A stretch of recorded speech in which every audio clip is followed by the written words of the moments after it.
Et nous allons maintenant parler du match hier soir avec Arlette Chabot. Arlette Chabot, bonjour. Bonjour. Dites-moi hier soir, mais quelle nullité. 0-0, nullité dans les tribunes, nullité sur le terrain, nullité partout, quoi. Dans un froid, tout le monde était figé, quoi. À part la sécurité, quoi, qui a été bien assurée. Alors, quand même, Jean-Jacques, peut-on exceptionnellement consacrer une chronique politique justement à cet événement ennuyeux et peut-être même se féliciter qu'il ait été ennuyeux, ou en tout cas exprimer un soulagement. Pourquoi ? Parce que ce match s'est quand même très bien passé. Il y a eu un début de bagarre dans les tribunes entre supporters, mais qui a été rapidement maîtrisé. Alors les commentateurs étaient un peu, tétanisés, congelés.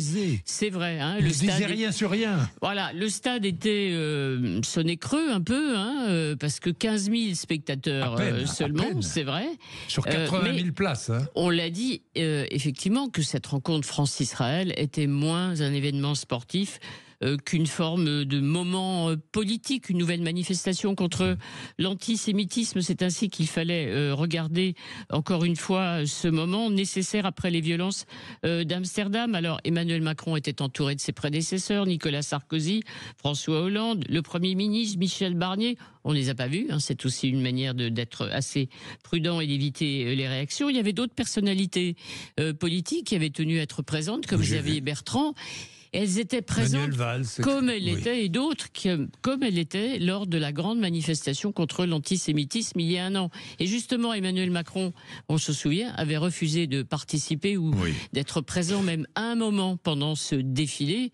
Il y a un an, c'est sans doute hier, sa présence annoncée était une manière de répéter une faute politique. Voilà, donc on peut se réjouir que tout soit bien passé, que la France est tenue, n'est pas cédée aux pressions qui lui conseillaient de délocaliser le match, notamment effectivement en Hongrie, comme la Belgique l'avait fait. Le match a eu lieu, 4000 policiers mobilisés, mais la France a tenu. C'est ce que voulait aussi le ministre de l'Intérieur. Oui, je regrette cette timidité, on a peur de tout.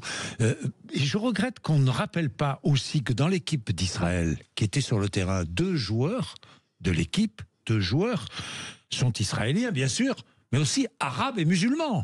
Non, mais c'est intéressant à noter. Oui, c'est intéressant à noter, mais je pense encore une fois que tout le monde était très en retrait hier. Vous avez remarqué qu'à la fin, quand même, l'atmosphère s'est un peu détendue. Et dans les dernières minutes du match, il y a eu quand même, le sport a pris un peu le dessus quand on a encouragé l'équipe de France qui avait effectivement beaucoup de mal. Oui, qui était nulle. Non, franchement, disons-le. Non, mais disons-le. Le match a eu lieu. Sur le plan politique, ça n'a rien changé du tout et ça ne change rien.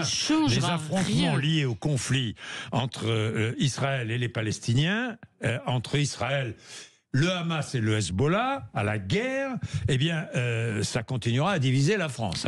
Que les choses soient claires. Oui, les deux questions. Et ce conflit qui est importé dans notre pays. Exactement. Les deux questions qui demeurent. C'est insupportable, ça, d'ailleurs. Les deux questions qui demeurent, c'est la première, effectivement, c'est comment réduire l'importation du conflit israélo-palestinien en France. Ça paraît effectivement difficile politiquement quand on regarde, bien entendu, les insoumis vont pas changer de position. Vous vous souvenez, ils étaient hostiles depuis le début, avant même Amsterdam, à la tenue de ce match en France. Ils ne voulaient pas que les joueurs français jouent avec l'équipe d'un pays génocidaire. Les Israéliens ne sont pas les bienvenus en France. Ça, c'est toujours l'affirmation, effectivement, des insoumis qui, vous vous souvenez, ont même expliqué l'échec de Kamala Harris en disant que la candidate du Parti démocrate n'avait pas pas assez soutenu la cause palestinienne, ce qui expliquerait son échec. Et puis, deuxième question, c'est la lutte contre l'antisémitisme. Évidemment, nouvelle version qui fait de chaque juif, a priori, un soutien de Netanyahou, de son gouvernement d'extrême droite. Les actes antisémites ont augmenté de 192% en un an en France. C'est considérable. C'est un vrai combat qui doit effectivement unir tout le monde. Et à gauche, certains l'ont oublié, ce combat contre l'antisémitisme. Donc, le gouvernement va relancer des assises. C'est toujours ce qu'on fait dans ces cas-là. Mais le problème, c'est vrai, est loin d'être réglé, doit concerner tout le monde. Allez, quand même, c'était ennuyeux. Mais bon, il fallait le faire. Oui, évidemment. De toute façon, c'était au calendrier. Hein. C'était au calendrier. Ligue des Nations, oui, mais c'était mieux qu'à Budapest. Bon, 0-0, Ligue des Nations. Bon, on est qualifié, voilà. On avait même oublié Mbappé hier pendant quelques minutes. Totalement oublié Mbappé. Voilà. Oui.